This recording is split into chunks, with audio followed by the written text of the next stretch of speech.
Bu gün sizə nə üçün əsəbləşirik və əsəbləşdiyimiz zaman həmin problemi necə həll edə bilərik, o mühitdən necə uzaqlaşa bilərik, həmçinin necə müalicə olunur əsəb, xroniki əsəbiniz varsa, bu necə aradan qalxır, bütün bu mövzular haqqında danışacağım.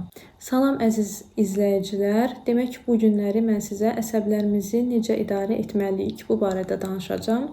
Birinci növbədə siz nə etməlisiniz? Elə ilk mövzuya keçid edək. Birincil duyğunuz nədir? Yəni əsəbləşməmişdən qabaq siz hansı duyğunu hiss edib ondan sonra əsəbləşdiniz?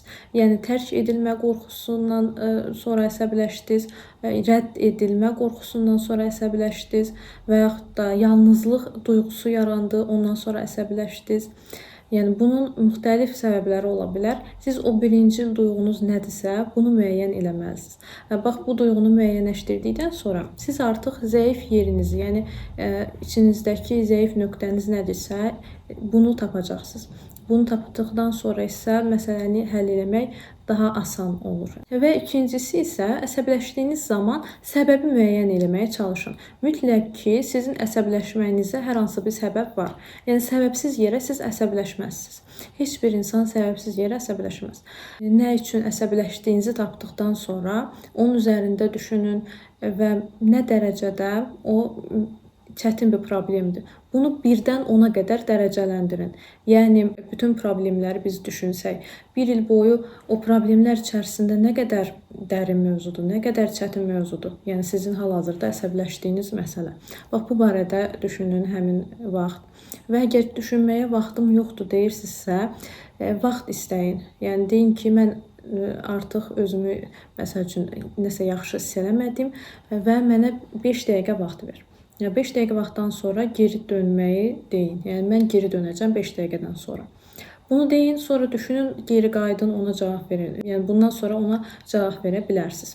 Və üçüncüsü digər məsələ isə əsəbə gedib çıxardan, bizi aqressivləşdirən əsas məsələ bizim beynimizdə düşündüyümüz o neqativ düşüncələrdir. Yəni mən bunu heç vaxt həll edə bilmərəm və mən bu vəziyyətdən çıxa bilmərəm. Bütün bu düşüncələr bizi gedib aqressivliyə, bütün duyğularımızı içimizə atmağımıza səbəb olur.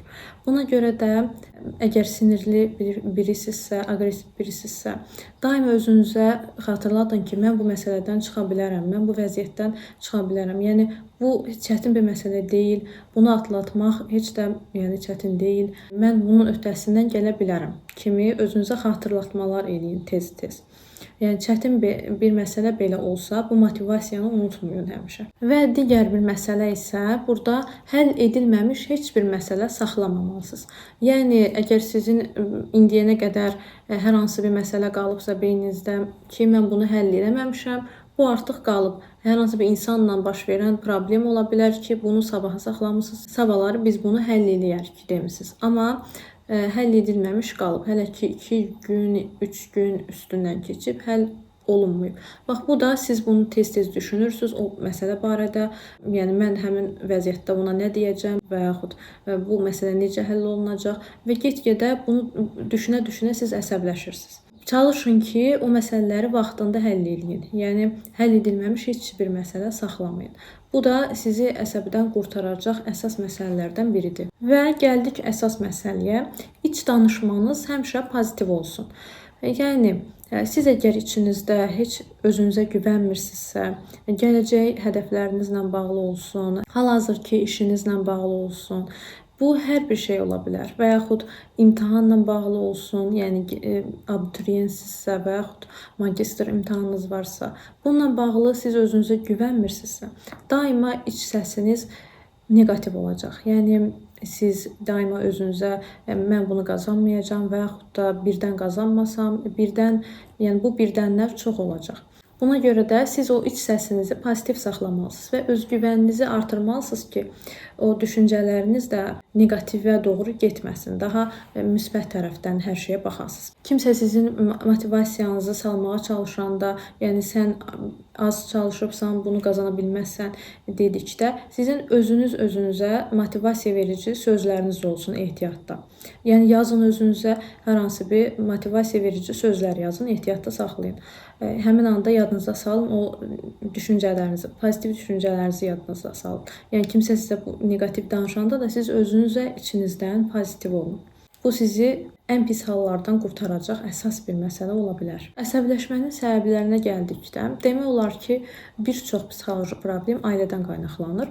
Yəni siz ailədən, məsəl üçün valideynlərinizlə və yaxud da atanızla, ananızla ünsiyyətinizdə problemlər varsa, yəni onlara qarşı öz içinizi rahat aça bilmirsinizsə, bax bu əsas olaraq yəni əsəbləşməyə, gələcəkdə daha aqressiv reaksiyalar verməyə çıxara bilər. İçinizdə tutduğunuz hər bir duyğu gələcəkdə böyük bir problemə gedib çıxarda bilər.